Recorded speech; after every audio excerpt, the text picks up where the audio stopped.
ஓம் ஜெய் ஸ்ரீரமணாய. பகவான் ஸ்ரீரமண மகரிஷி பக்திஞான இயக்கத்தின் ஆன்மீக அன்பர்கள் அனைவர்களுக்கும் எங்களுடைய மனமார்ந்த இனிய காலை வணக்கம். இன்று ஏப்ரல் 25 வெள்ளிக்கிழமை மாயா கரணம் என்ற தலைப்பில் நாம் தியானிக்க இருக்கிறோம். தூக்கத்தில் எண்ணங்கள் இல்லை, விழித்த பிறகு சுகமாய் தூங்கினேன் என்று சொல்கிறோம். தூக்கத்தில் எதை கொண்டு உணர்கிறோமோ அதைத்தான் மாயா கரணம் என்று சொல்வார்கள். மாயா என்றால் மாயை, மாய சக்தி. இதுவே இறை சக்தி எனவும் சொல்லப்படும். கரணம் என்பது பொதுவாக இயக்கம் அல்லது செயலை குறிக்கும் சொல். மாயா கரணம் என்பது மாயா சக்தியின் இயக்கத்தை குறிப்பதாகும்.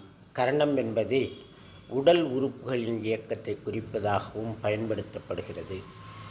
தூக்கத்தில் உடல் உறுப்புகளின் இயக்கமும் மனதின் இயக்கமும் லயப்பட்டு அவைகள் புது சக்தி பெறுகின்றன. எனவே தூக்கம் சுகமாய் உள்ளது.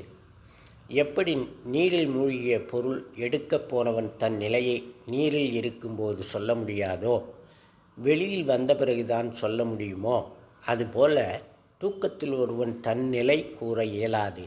விழித்த பிறகே தன் அனுபவத்தை கூற முடியும் என்று கூறுகிறார் பகவான். தூக்கத்தில் ஆன்மா ஏகமாய் ஜடப்பொருள்களுடன் கலப்பில்லாமல் சச்சித் ஸ்வரூபத்தில் ஞானமயமாய் ஆனந்தமாய் உள்ளது. இயற்கையாகவே ஆத்மா ஆணவ மலத்தால் மறைக்கப்பட்டுள்ளது. ஆணவ மலத்தால் மறைக்கப்பட்ட ஆத்மா அறிவின்றி நிற்கிறது. அறிவில்லாத அரசன் அமைச்சர்கள் துணையோடு அரசாட்சி செய்வது போல் அறிவற்ற உயிர் அந்த கரணங்கள் துணையுடன் உடலை இயக்குகிறது. அமைச்சரவையின் அறிவாற்றலுக்கேற்ப ஆட்சி நடக்கும். மனம், புத்தி, அகங்காரம், சித்தம் என்பன அந்த கரணங்கள் எனப்படும். ஆத்மா அந்த கரணங்களுடன் இணைந்து செயல்படுகிறது. மனம் இதுவாக இருக்குமோ அதுவாக இருக்குமோ என்று நினைத்து அதை பற்றும். ஆனால் அதற்கு தன்னை பற்றி தெரியாது. புத்தி இன்னது இது என்று நிச்சயித்து அறியும். ஆனால் நிச்சயித்தது தான் என்று தன்னை அறியாது. அகங்காரம் அதனை இவ்வாறு இருக்கும் என்று துணிந்து முடிவு செய்வேன் என்று ஒருபட்டு எழுந்து செயல்படும். ஆனால் ஒருபட்டு எழுந்தேன் என்று அறியாது. சித்தம் ஒன்றை சிந்தித்து அறியும்.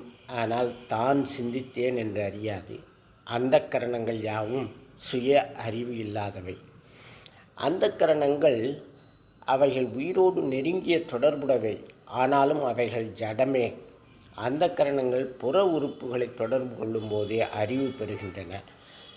ஐம்புலன்களான கண், காது, மூக்கு, செவி, தோல் புறக்கரணங்களுடன் இணைந்து செயல்படுகின்றன. ஆனால் ஐம்புலங்கள் தம்மளவில் சடம்.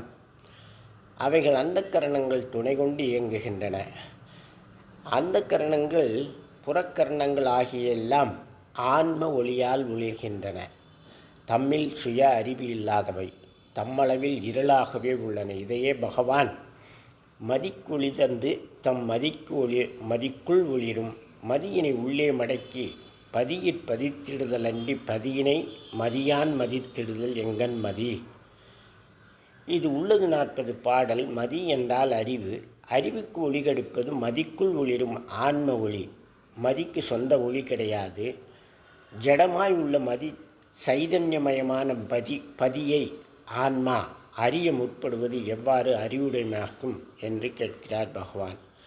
பொதுவாக நாம் மதி என்பதற்கு புற அறிவு என்றும், மாயாக்கரணம் அக அறிவு அல்லது ஆன்ம அறிவு எனவும் கொள்ளலாம். பதியை கதிரவனுக்கும் மதியை நிலவிற்கும் ஒப்பிடலாம். இறைவனின் மாயா சக்தி உயிர்களின் இதயத்தில் ஆத்மாவாகவும் வெளியில் பிரகிருதியாகவும் ஒளிர்கிறது. ஒரு சின்ன கதைப்பு. மரணப்படுக்கையில் கிடந்தான் ஒரு சீடன். குரு அவனை நெருங்கி, உனக்கு நான் ஏதாவது உதவி செய்ய முடியுமா என்று கேட்டார். சீடன் சொன்னான், நான் தனியாக வந்தேன், தனியாக போகிறேன். எனக்கு நீங்கள் என்ன உதவி செய்துவிட முடியும்? குரு சொன்னார், நீ வந்ததும் போவதுமாக நினைத்தால் அது குழப்பம், அது மயக்கம். வருவதுமில்லை, போவதுமில்லை, இதுதான் உண்மை. போக்கும் வரவுமில் பொதுவெளியினில் அருள் போராட்டம் காட்டு அருணாச்சலா என்று பாடுகிறார் பகவான் ரமணர் அட்சர மணமாலையில்.